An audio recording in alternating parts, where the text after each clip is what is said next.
ഇല്ല, അതൊക്കെ വെറുതെ പറയുകയാണ്. അവസരവാദപരമായ നിലപാടുകൾ സ്വീകരിക്കുന്ന ചിലരൊക്കെ ഉണ്ട്. അത് പറഞ്ഞില്ല, അനാവശ്യമായിട്ട് പറയാൻ പാടില്ല. നിങ്ങളെ പണി ഇതാണ്.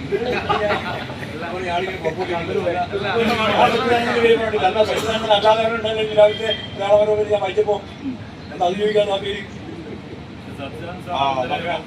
നിങ്ങൾക്ക് ആവശ്യമുള്ളതാണ് ചോദിച്ചാൽ ആവശ്യമുള്ള മറുപടി എന്തുകൊണ്ടാണ് അപ്പൊ അവരിങ്ങനെ പറയുന്നത്? അത് ഞങ്ങളോട് സ്നേഹം കൊണ്ട് പറഞ്ഞു. ഞങ്ങൾ നന്നാവണമെന്നുള്ളത് തന്നെയാണ് അവരുടെ ആഗ്രഹം. ആ നന്നാക്കാൻ വേണ്ടിയുള്ള പണിയാക്കി കണ്ടിട്ട് ഞങ്ങൾ നന്നാവാൻ തീരുമാനിക്കുകയും ചെയ്തു. അവര് നന്നാക്കാൻ വിമർശിക്കുകയും ചെയ്തിട്ട് ഞങ്ങൾ നന്നാവാൻ തീരുമാനിക്കുകയും ചെയ്തിട്ടുണ്ട്. പോലെ അവര് പ്രശ്നമില്ലല്ലോ. പക്ഷേ ഈ വർഗീയതയെ കുറിച്ച് പറഞ്ഞപ്പോഴേ മലപ്പുറത്തെ കുറിച്ച് വെള്ളാപ്പള്ളി നടേശൻ നേരത്തെ വർഗീയ പരാമർശം നടത്തിയിട്ടുണ്ടായിരുന്നു. അതിനോട് യോജിക്കുന്നുണ്ടോ? യോജിക്കുന്നില്ല. ഒരു പരാമർശത്തോടും വർഗീയതയുമായി ബന്ധപ്പെട്ട ഒരു പരാമർശത്തോടും ഇടതുപക്ഷ ജനാധിപത്യ മുന്നണി യോജിക്കുന്നില്ല എന്ന് പരസ്യമായിട്ട് പറഞ്ഞ ഞങ്ങൾ അന്നും പറഞ്ഞിട്ടുണ്ട്, ഇന്നും പറഞ്ഞിട്ടുണ്ട്. അതിന് വായിച്ചിട്ടുണ്ടാവില്ല. ദേശാഭിമാനി കണ്ടാലേ നോക്കൂല, പിന്നെ എവിടെ മനസ്സിലാവുക? ഞങ്ങൾ പറഞ്ഞ അല്ലേ വരൂ, നിങ്ങൾ കൊടുക്കില്ല. നിങ്ങളിപ്പോ ഞങ്ങൾ പത്രസമ്മേളനം നടത്തിയത് തന്നെ പ്രധാനമായിട്ടും നിങ്ങൾ അറിയിക്കുന്നതിന് ഈ പറഞ്ഞ പോലെ എങ്ങനെയാണ് നമ്മൾ കുത്താനൊരു പോയിന്റ് കിട്ടുക ചോദിച്ചിട്ടാണ് ചോദ്യവും ഉത്തരവും. അങ്ങനെയെങ്കിൽ നവോത്ഥാന സമിതി ചെയർമാൻ സ്ഥാനത്ത് അദ്ദേഹത്തെ മാറ്റുമോ? നവോത്ഥാന സമിതി ചെയർമാൻ സ്ഥാനത്ത് നിന്ന് അദ്ദേഹത്തെ മാറ്റുമോ? മാറ്റുമോ എന്ന് ചോദിക്കാം. അല്ല, അദ്ദേഹം മാഷിന്റെ അഭിപ്രായം ചോദിച്ചില്ല.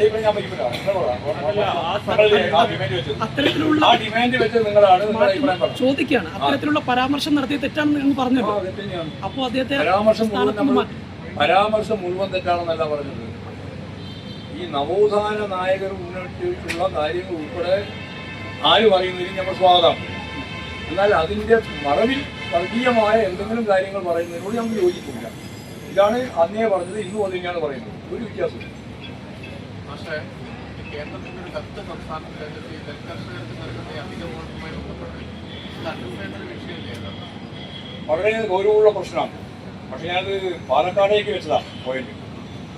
മലപ്പുറക്കാരോട് ഈ കൃഷിൻ്റെയും അരിൻ്റെയും നെല്ലിൻ്റെയും കാര്യം അങ്ങനെ പറഞ്ഞിട്ടുള്ള കാര്യമില്ല. കൃഷിയുണ്ട്, എന്നാൽ അത്രത്തോളം ഇല്ല. അത് പാലക്കാടാണ് പ്രധാനമായിട്ട് വരുന്നത്.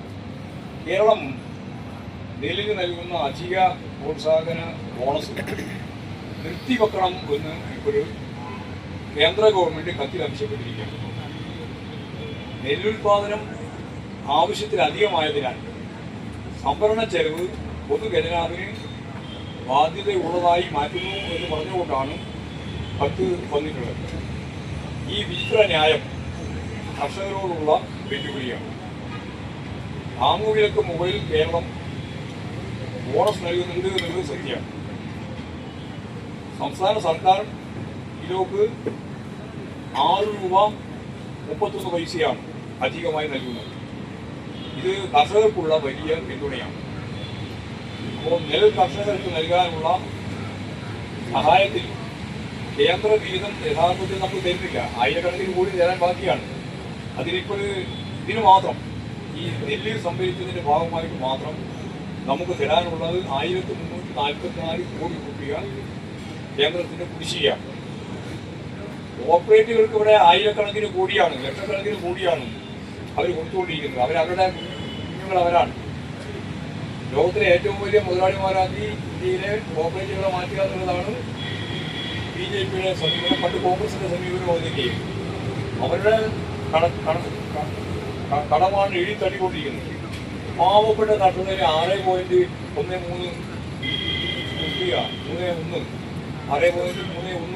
രൂപ അധികം കൊടുക്കാൻ പാടില്ല എന്ന് പറഞ്ഞിട്ട് കൃഷിക്കാർക്കെതിരായിട്ട് കത്തയക്കുമ്പോൾ ഈ കോടാനുകോടി രൂപ എഴുതിത്തള്ളുന്ന റിസർവ് ബാങ്ക് ഉൾപ്പെടെയുള്ള ബാങ്ക് സംവിധാനത്തിൻ്റെ ഒരു കാര്യത്തിൽ ഇടപെടാൻ തയ്യാറില്ല.